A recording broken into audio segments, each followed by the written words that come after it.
Welcome to the 2-Minute SQL Tips.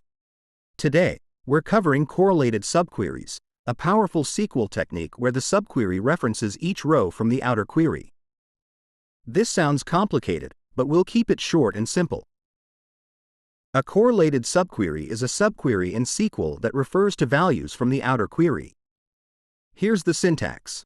The correlated part comes from the last where statement, as you are associating the value from the subquery to the value from the outer query. A correlated subquery runs once for each row in the outer query.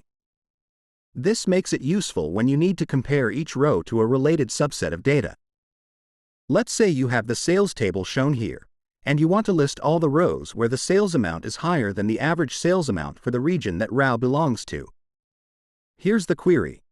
Note the where statement that instructs the database to calculate the average based on the value of the region from the outer query.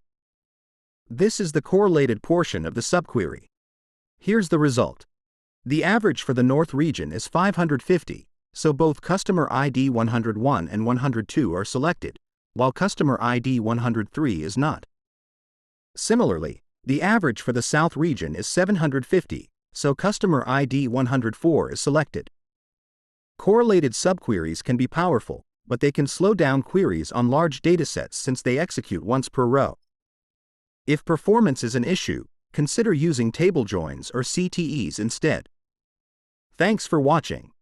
If you find this helpful, give it a thumbs up and subscribe for more 2-minute SQL tips. See you next time.